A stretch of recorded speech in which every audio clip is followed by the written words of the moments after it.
Hello, everyone. It's Charlene Lee. Happy New Year to everybody. We're well into 2024. Still having a hard time trying to say that instead of 2023.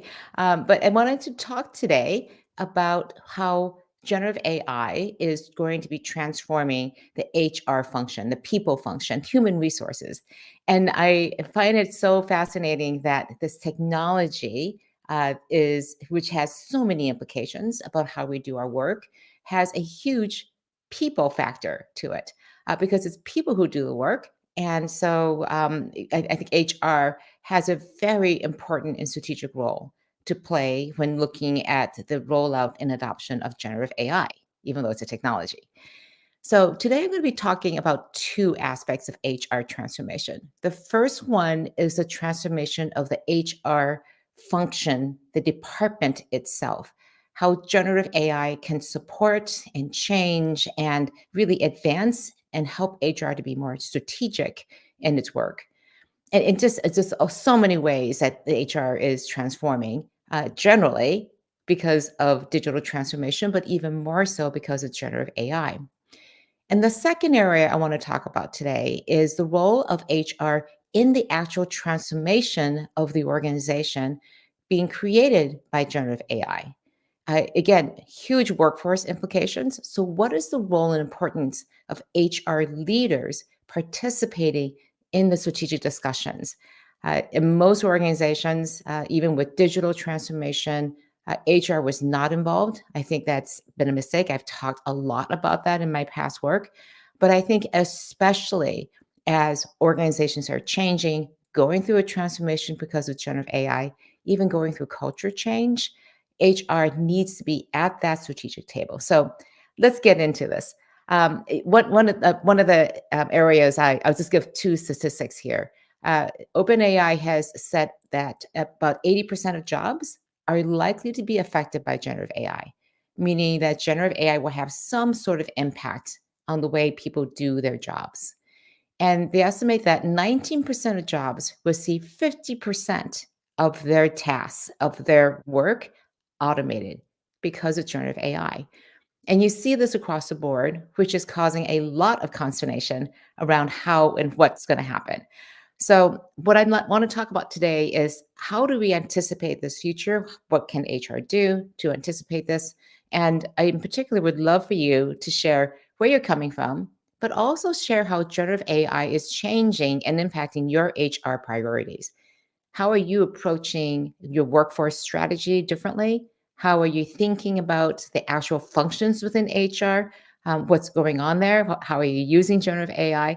So, would love to hear from you in the discussion in the chat. So, please add to those, participate in the conversation, and I'll have a couple examples too as we go through. So, a lot to cover today. So I think of the major benefits of HR being in four areas. Again, for generative AI, first of all, it can just streamline a lot of the routine HR and administrative tasks that HR people have to do. One of the estimates, again, people like BCG and Mercer have done a lot of work around this. And the estimate is that, especially for things like you know, job description, about looking at job descriptions, the routine administrative tasks that HR business partners have to do, recruitment managers have to do, even learning and development specialists have to do to create courses, track down information. A lot of that can be automated or streamlined so that you can focus on the higher order and strategic things like creating the content or thinking strategically about how jobs need to evolve and change as business processes are changing. So by removing a lot of those tasks, HR is going to be streamlined. So first of all, just streamlining routine and administrative tasks, just reducing the mundane work that we all have to do in HR. The second key area is analyzing trends. Again, AI is fantastic at taking a huge amount of data and making sense of it. I love the example as one person said, I know that something's wrong with my team. It's not performing really well. Why is that? And as a manager, you used to have to guess, but now you have a lot of data around how that team is working, how it's being composed, and the ability to compare it to other teams inside the organization. Enterprises are filled with so much data, and yet it's not usable, and we can't turn it into insights and then actions because it's so difficult to analyze. And as a line manager, I just don't have access to that data. But with generative AI, you potentially could have a lot of data across multiple systems to help you be able to manage teams better. So the analysis of existing enterprise data around the workforce is just a huge area of opportunity. And then third, thinking about just a personalization around training, engagement, onboarding, hiring, even performance management, about how we manage all of that. It is a lot of work. It tends to be very generalized and it could be personalized and really done proactively. All of the training and development on an ongoing basis. And then finally, think about all those times you had to go look for information in your HR systems, like how do I log my vacation? And chatbots and virtual assistants can really streamline that by instead of clicking through a lot of portals and links, looking for the right information, you just put into a chat box, say, how do I log my vacation? Something you don't do very often, but hopefully you do quite often enough. But it's again not obvious about how to do something. So those are sort of the four big areas: streamlining functions and of automated tasks, the analysis of data and trends, and putting that in the hands of line managers, personalized training and content and education and onboarding, and then finally using natural language processing and chatbots to find answers and generate responses through chat boxes and virtual assistants. So high level, those are the four areas. And my key advice to organizations, and especially HR leaders, understand these four capabilities of generative AI. You don't need to understand everything it does, but to have a high level understanding of how generative AI can help the overall functions that you have in these four areas is a really good understanding to have. Now, I want to go through a couple case studies and use cases for HR. The first one, obviously, that is recruiting and hiring. So, by streamlining recruiting and hiring, by analyzing the resumes and job descriptions, doing matching, a lot of these things are already there within applicant tracking systems, but you can upload it, level it to do a lot more of that automatically by making sure that the information is there, putting in the criteria for hiring, and then even using natural language processing to conduct interviews with a chatbot or a virtual assistant. So you can see how these four areas of automation, analysis, personalization, and naturally, again, chatbots can be used to, again, address some key areas within recruiting and hiring that's really difficult. I'll give an example. One organization I worked with was looking at how do we make sure that we're being unbiased in our work, especially in trying to hire a more diverse workforce. And so the interesting thing about generative AI, if you put and use these intelligence tools, they don't take into consideration things like demographics, age, race, gender. It just looks at the skills and capabilities because it's not necessarily a person. So there's less bias potentially that can go into it. But there are other biases that could be built into the AI itself, of course. But it can also identify if the hiring practices, the pay practices, the pay equity, are we reducing the number of candidates? Can we expand the number of candidates because they're now not constrained by human eyeballs having to review resumes, and instead can look at a broader, bigger base of candidates from which to draw more diverse candidates. So there are lots of different ways to use generative AI to, again, just not only do hiring faster and more efficiently, but to do it better and to have better quality too as well. The other area is once you have the employees hired, you need to bring them on board. And again, onboarding is this very long, tedious, lots of paperwork filled process. And it's also very custom for that person in the role. And it's not, again, an easy process to manage. But generative AI can understand who that person is, also what their learning skills are, their learning styles are, what their needs are, what department and team that this needs to be customized for. So, and again, on an ongoing basis, is that person increasing and adapting their skills to the level of expectations? And if it's not, then what's the additional onboarding and skill training that that person may need to function at the highest performing level that they can? And so that continuous training, continuous onboarding, not just, the week of, but also maintaining that constant contact with them to make sure that they're performing and going and developing their capabilities to the fullest level. And again, with the DEI hiring perspective on this, excuse me, it can also track these skills and capabilities once they're onboarding. And if it's not progressing at the right level, then what is the additional training you need to have to make sure that person has their full potential? And you could potentially be losing people, really good qualified people that you've worked really hard to bring into the organization, and by doing better onboarding. So I think that's a really interesting area of opportunity for generative AI to play a role. Again, this is it has also implications for training and development. When does somebody need to be upskilled? When do they need to brush up on new areas, or even be upskilled and reskilled into new areas?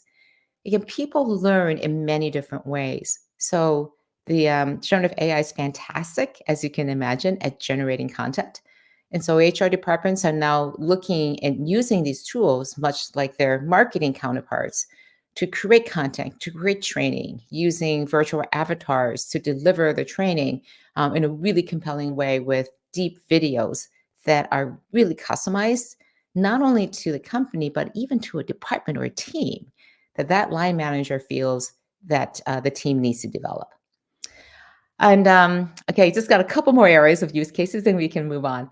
The employee engagement is another area. Again, analyzing the huge reams of data that you have inside the organization, not just an annual survey, but calling all the applications and tools that you have inside the enterprise to see, are people engaged? And the definition of engagement is oftentimes not just in the behaviors where you can see people engaging and not just doing their job, but also putting that incremental effort. So, what are people working on? What are the topics they're engaged in? Where are they spending their time? Who are they meeting with? And looking at all that information, understanding really where are people being engaged, and then creating content and opportunities based on that analysis. Again, using generative AI to create a lot more content that would be personalized to people. I mentioned before the ability to just answer inquiries faster. I don't know about you, but how many times have you spent hours sometimes digging through your intranet or through SharePoint looking for one piece of information? I was talking to a CHRO the other day, and she spent like hours just trying to compile and look for the data that she needed to do some salary comparisons. And she was said, I know it's there. I just couldn't find it. And the opportunity here is to replace all of these interfaces with HR systems and integrating them into a beautiful little chat box that just using chat like ChatGPT is to be able to just say, this is what I'm looking for. Go find it for me. So this is starting to happen already. I've seen some examples of IBM Watson Orchestrate, which is their artificial intelligence, generative AI intelligence, integrated with SAP so that you can just use a chat box to go find this information across an SAP installation, and be able to go find that information and put it out there. So I think this is really important because as we are thinking about employee engagement, one thing that's going to happen as people's jobs are changing, and especially as employees become co-pilots in using generative AI to change their jobs, we're going to want to make sure that we're engaging with them constantly in making sure and checking in and saying, how are things going? How are your job changing? Because we're now going to be, again, managing people with superhuman powers. And that level of engagement and transparency and information that you need to have with them is extremely important as you're rolling out generative AI. I'll talk more about the importance of communications in just a second. We talked about performance management, but how are people performing? How are teams performing? Not having to guess and actually having some insights into why somebody is performing or not is a key area, again, that generative AI can help. And the last use case is around workforce planning and strategy. So, what are the future trends showing externally in terms of the marketplace? What are the implications of that coming in? What do our turnover rates look like? Where do we anticipate turnover happening in the future? Looking at pay and equity, doing that analysis very quickly and easily, and then taking proactive measures as we see workforce needs changing for hiring and training, but also looking internally and seeing who needs to be upskilled or even reskilled in their jobs. So this is about looking at the jobs and skills matrix inside your organization and understanding how it's changing so that you can anticipate that workforce transformation that's going to have to happen. Also, you have to realize that um, because the jobs themselves are changing over the next months and years, that the career path that people take is going to change substantially. So, what are the criteria for progressing in jobs and moving up the corporate ladder? How will those management jobs? How are the jobs themselves that they're managing changing? Are there new opportunities for parallel promotions, or sorry, sideways moves into new functions and jobs that are being created? So this leads into the second area I talked about. So HR is going to change itself, but the business is also going through a huge transformation. And in particular, HR needs to play a role in this. And it's so easy for HR to say, well, this is a technology change. Generative AI is a technology. We're not a technology function. IT can run with this. There are legal and compliance issues, but again, they can take care of it. We can just deal with our traditional HR roles. But again, there are some significant changes happening in the organization. I'm a strong believer that whenever there's transformation happening, people are involved in that transformation, and HR needs to be absolutely involved, sitting at that table and playing a strategic role in how it's going to happen. So, a couple things. First of all, there is a general need to upskill the organization around how to use generative AI. And that requires training and education. And so much of it needs to be created. So, in the short term, you can outsource a lot of it to organizations like LinkedIn or Coursera. But also, you can use generative AI to create training about generative AI that's bespoke and custom to your organization. And in particular, I would encourage you to focus on upskilling your top 100 leaders in your organization. These are the people who are going to have to understand enough about generative AI to make strategic decisions about how to use it. And if they don't understand at a most basic level how generative AI is going to change the tasks and jobs and responsibilities in their departments, then they are starting with from a place of disadvantage. And so we know that generative AI is extremely transformative, and equipping your organization with that skill and that knowledge is extremely important. And again, working out the workforce implications, if you can see that these are the strategic implications for generative AI for the organization, then what are the implications for your workforce? What new jobs are going to have to be added? What jobs are going to be impacted?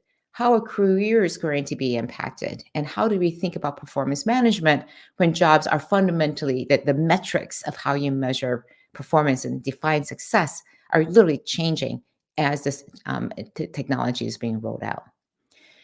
And then finally, a really key area to focus on is going to be communications. How do you communicate with employees about the generative AI strategy?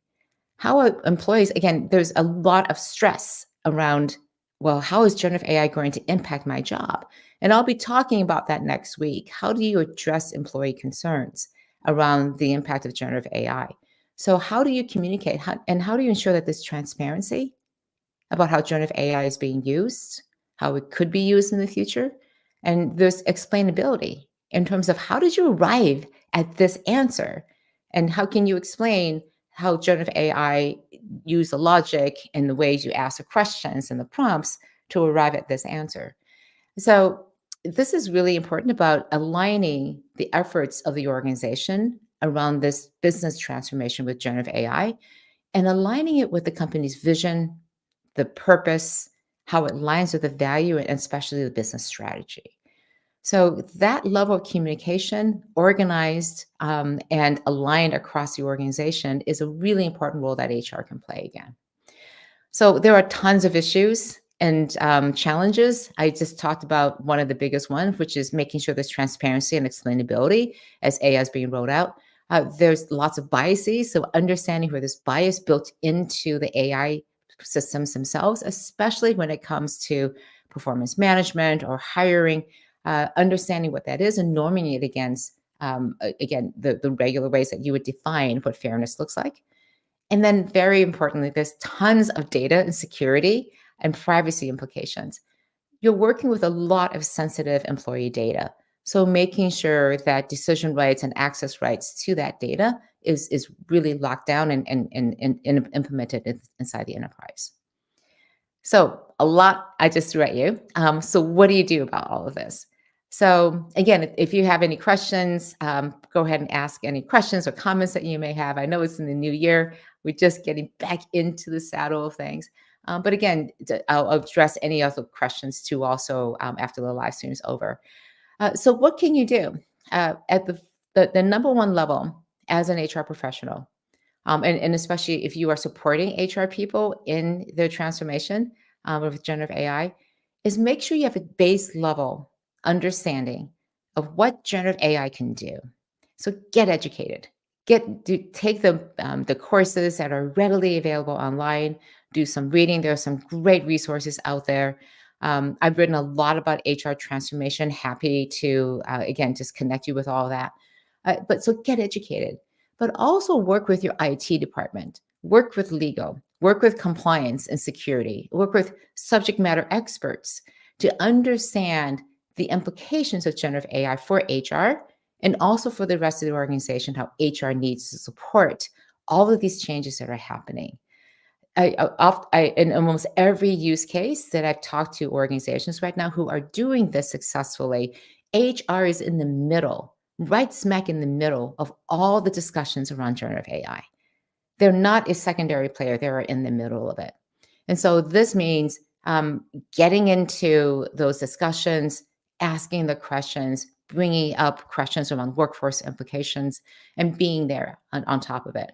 So just understanding at the base level what you can do, and then really start taking a strategic role in prioritizing what are the use cases for HR.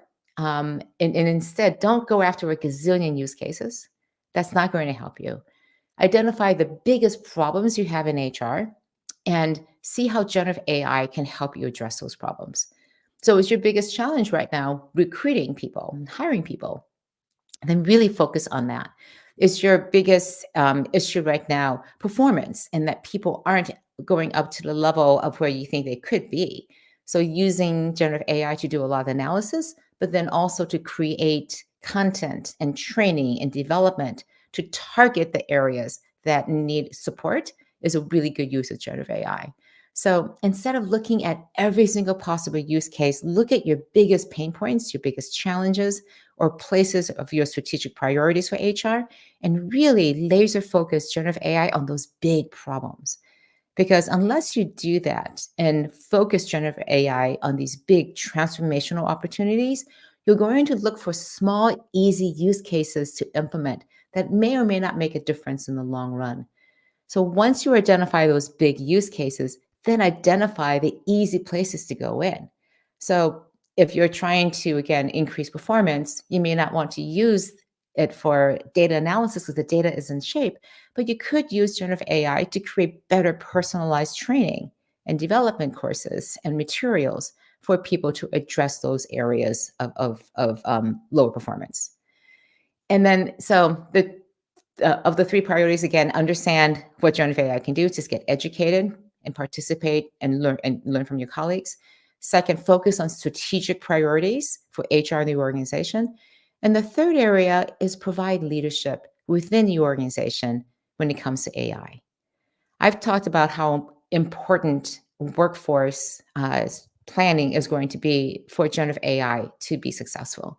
And HR needs to be in the middle of that. So participate in the AI Council if there is one being formed. Um, again, you may not be in the day to day, but the more you can be involved and very much a player, a key player and support of these big decisions that are happening around generative AI. It's again having that HR voice at the table, at the strategy table is such an important thing because generative AI is so disruptive and transformative to the organization. And then also, again, designing the upskilling programs, again, identifying where these changes are happening, and then designing the training and implementing it as quickly as possible to get it into the hands of people who need that upskilling in order to make these strategic decisions around generative AI.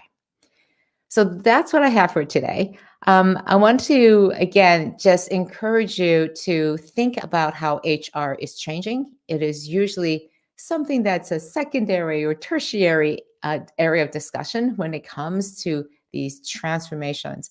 But my experience in digital transformation and business transformation has always been a believer that you can have the most beautiful strategy. But if your people, your leadership, and your culture are not aligned, to be able to execute that strategy, then the strategy is worthless. Again, that famous saying, culture eats strategy for breakfast every day, is a really important thing to think about. And HR is at the center of your culture. So thanks, Brian, for your comment. I'm glad you could join and participate today. So a couple things coming up. Lots of activities. So next week, I'm going to be discussing how to address the angst, the fear, uncertainty, the doubt that employees have when it comes to generative AI. I hear this constantly from people. I heard about it during the break. Well, how is generative AI going to impact my job? My company doesn't have a position on this. I'm hearing all this and alarm bells are going off in my head. So, how do you address all of these concerns? And they are very real. And so, we'll talk about that next week.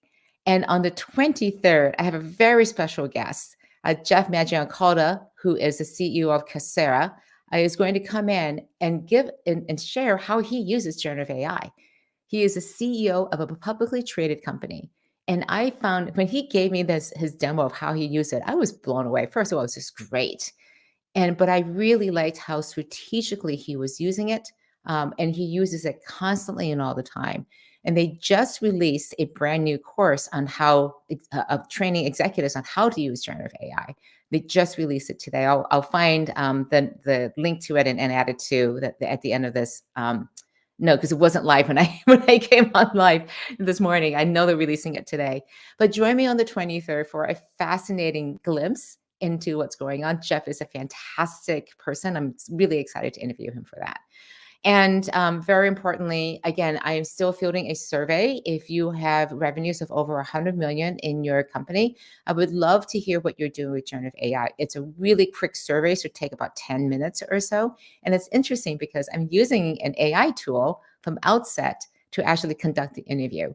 So give it a try. I would love to hear your opinions about how generative AI is working or not working in your organization and include that in the research for my upcoming book. All right, I'm just checking in to see what else is going on here. No other additional questions. Again, Ayed, thank you for joining. I'm glad you appreciate like this. And I just have this one comment from Jay, like coming here. AI can evaluate managers and management. Absolutely. Again, leadership development and HR is oftentimes very lacking. And in particular, one thing I find really hard is that leadership development only starts happening at a senior level, director, VP, executive level. And yet we promote team managers, people who are individual contributors into management roles with almost no training. So I think that first line manager, first of all, identifying the right people who are good people leaders, not just people who are doing the job really well, and promoting them and then giving them the additional support to be just amazing team managers will fundamentally change how work is being done. So Jay, thank you for that great comment. Henry, thanks for your comment. Really glad you enjoy this. Thank you. I think it looks like you're in Europe. So thank you for staying up late and joining us on this live stream. Thank you all again. See you all next week when we'll be talking about how to address employee concerns around the adoption of generative AI. Until then, take care.